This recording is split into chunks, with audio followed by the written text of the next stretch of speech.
Hey everybody, and welcome back to the exciting conclusion, or not even a conclusion, but episode 2 of Pocky and Rocky. I wanted to be a conclusion already, but unfortunately it's not. I still got another episode to go. Pocky and Rocky for Super Nintendo. The second level, we're going to start off with the same old gradient system, and of course, much like the first level, the item that they're going to drop is going to be in an area that's inaccessible to me. So essentially, that little power up there is just to fucking tease me as to what could have been had I, just killed those flames in the area of fighting and not in some foreground, or background, I should say. If that's going to be the case, then put the enemies some more center to the screen so I can actually have a chance of getting the power-ups going to be dropping from them. But, I digress. I don't want to complain about the game too much. I mean, that power-up system is probably the only thing that's really bothered me so far because I can't actually get the goddamn item. And it bothers me because it's kind of like, I want to be powered up. This game, actually really relies on power-ups or quick dodging abilities. And unfortunately for me, quick dodging abilities is not really up my grasp anymore. Games like this are, too hard for me at this point in time. I used to be great at them when I was a younger kid, but nowadays it's kind of like, yeah, no, I'm sorry. I'm really casual. Give me a game that has, fucking reloads and, save spots everywhere. If I die, I don't want to go back to the start. I do enjoy games like that, but I'm really not as good as I used to be in them. Be that as I may, we're going to continue on here. We're going to deal with a few diglets coming out from, basically, I've noticed that there's a lot of, Pokemon-inspired characters here. Or really, I should say, a lot of Pokemon, or I guess Pokemon characters, quote-unquote, have been inspired by this game. I already saw diglets. I've seen, fucking monkeys that I guess if you could call as, I don't know, is it Apom? You got a few Apoms there. You got this woman with a long neck, which apparently wouldn't be a Pokemon, but in reality, with a neck like that, I don't think you really even have to be a Pokemon, baby. It makes me really wonder why we're actually even beating her down and why I'm actually trying to beat her head down with this stick as well. It's kind of like I'm over here kind of setting her up for future purposes and whatnot, if you catch my drift. I'm not going to go into further in that, though, because I want to keep this as PG as possible, even though the inclination is indeed there. Either way, here we're going to deal with Brutus, apparently from Popeye. This is basically the Japanese episode of Popeye that never aired. Apparently he had like a bad case of, I guess, heartburn or something, so he just came out. All he probably wanted was like a mint or I don't know, some sort of Pepto-Bismol. Instead, we just beat him down with our Gambit attack and whatnot. That's exactly what this is, by the way. Pocky is over here, basically, is the precursor to Gambit. Again, this game has a lot of, has inspired a lot of, I guess, pop culture, either shows, comics, etc., etc. She was the modern day, or she is the modern day Gambit, essentially. I mean, she doesn't even have to power up her fucking cards, which is actually really impressive about the whole thing. This type of area here, I try to do the whole thing where it's just kind of like, fuck it, if I don't have to be here, let's just go as fast as possible, which in reality is also kind of how I deal with everything in my life, including sexual endeavors, by the way. It's 1 minute, yeah, well, baby, you know what, why, prolong this even longer when, 1 minute is all we really need? But that 1 minute is going to be in heaven, let me tell you here. That's how I like to tell myself. Kind of gets me through the days and gets me through the fact that I'm a really sad, lonely individual. But with no aspirations whatsoever. Over here, we're gonna deal with a little mini-boss. Felt like I've, belittled myself enough. Tongue-in-cheek, maybe. A bamboo enemy who shoots little bamboo shoots at you and they come at you.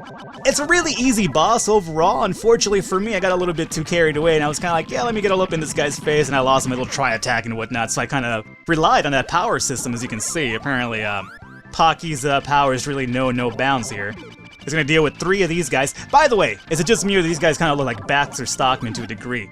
See, again, this game has a lot of inspirations everywhere, or it inspired a lot of things. This is probably the origins of Baxter Stockman. Probably not in terms of release date, but at least in terms of actual time eras, I mean, this is feudal Japan. This all really happened. There were, people flying around with archangel wings and, diglets popping out of the ground. Would have probably been a pretty good thing. If anything, this is actually probably a tie-in to Pokemon Conquest in reality like that. I feel like I'm doing a lot of Pokemon talk today, which is kind of weird. I haven't played Pokemon. Actually, no, that's not true. I played, White 2, Black, X, Pokemon Z, whatever. I don't know, whatever it is. The new one that came out. I played it. I just haven't really gotten around to beating it. I feel like I have, fortunately, I have all the time in the world, but I don't really feel the need to do so. Here we're gonna deal with Brutus again, who's come back. He's either back for revenge, this is Brutus' brother, or it's just Brutus again. I mean, apparently if it's his brother, then both of them kind of dealt at some sort of Japanese restaurant that kind of gave him heartburn or anything like that. This guy's pretty mad here. This whole aspect here of the raft, though, kind of really kicks my ass a bit.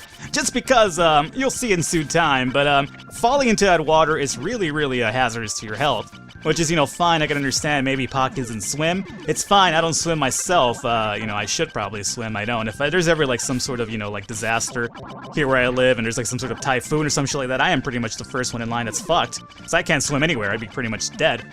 But the enemies, at least in this area, are, you know, I know some Japanese. I don't know Japanese language itself, but I know some Japanese lore. And these right here are kappas. Now, kappas, you know, and this is a little bit, we're gonna get a little bit, I guess offensive here.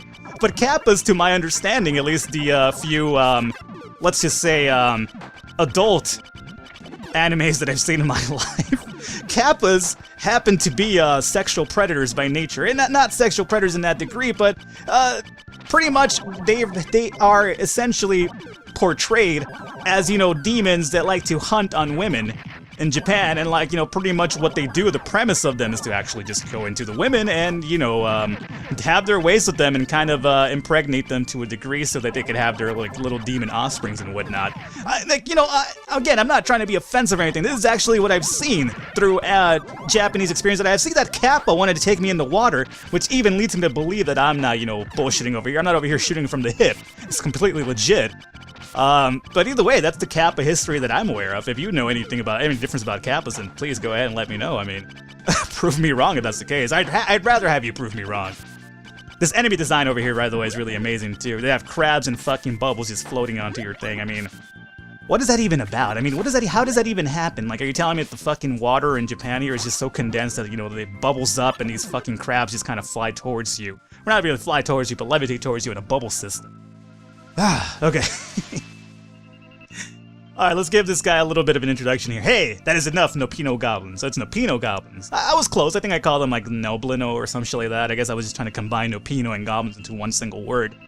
Apparently this guy here's gonna take care of it himself, who, again, I apologize for the Pokemon references today, but I feel like they're just kind of like abundant in this game. Apparently we're gonna deal with a huge-ass Octillery. By the way, Octillery, did anybody ever use Octillery? I mean, he's like one of those cool Pokemon that actually had his own, like, individual move. What was it, like, Octo Bazooka, if I'm right? I think it was Octo Bazooka, right?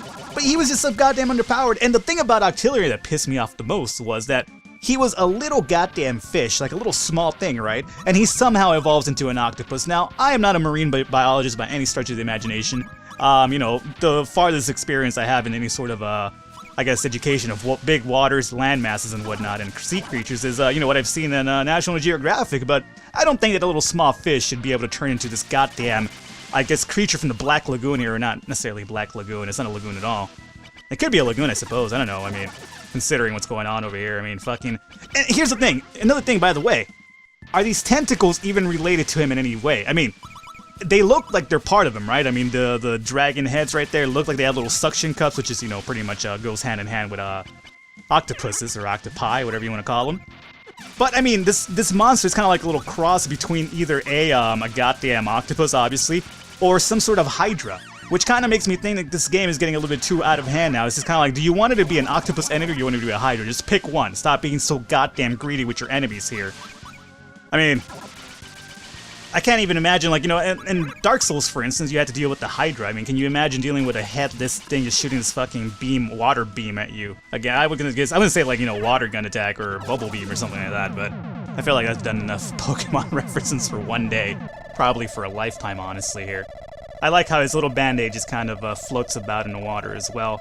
It just kind of flickers off, and he's over here just blowing some steam off and whatnot. So either way, there goes enemy number 2, or boss number 2 in Pocky and Rock. I'd say so far so good in terms of gameplay, if you catch my drift. There's actually no drift involved in that. I just did pretty good on that. So I'm actually a little bit, like, the game is really considered to be really hard, and that's really true. It was kind of hard, honestly, but we're gonna do this in terms of rogue style. The first time I die in terms of like a continue, it's gonna be game over for us. Over here, the Teenage Mutant Ninja Turtles are gonna actually, you know, kind of explain to me their situation now. Again, Pocky and Rocky have now oppressed another uprising somewhere in their landscape of time and whatnot, and, you know, these guys over here, this pirate guy especially, he just seems so bummed about it. Like, you know, as you can see, again, there's subtle hints in this story as to why Pocky and Rocky are the villains. This Cap over here is a good explanation of that. Look at, he's just kind of crossing his arms like, God damn it, we failed this. He doesn't look too happy about that. Sure, he'll give you a story about the octopus being, like, you know, the main guy here that was kind of like kind of bossing everybody around to kind of uprise and whatnot. But in reality, I think this is all very kind of very tongue-in-cheek. It's kind of out there for you to kind of figure out yourself. Either way, though, that's going to be episode 2, right? Because the fog is thick and a certain creepiness is in the air. Perfect way to end episode 2, honestly. Either way, I hope you enjoyed this episode, guys, and I will catch you next time.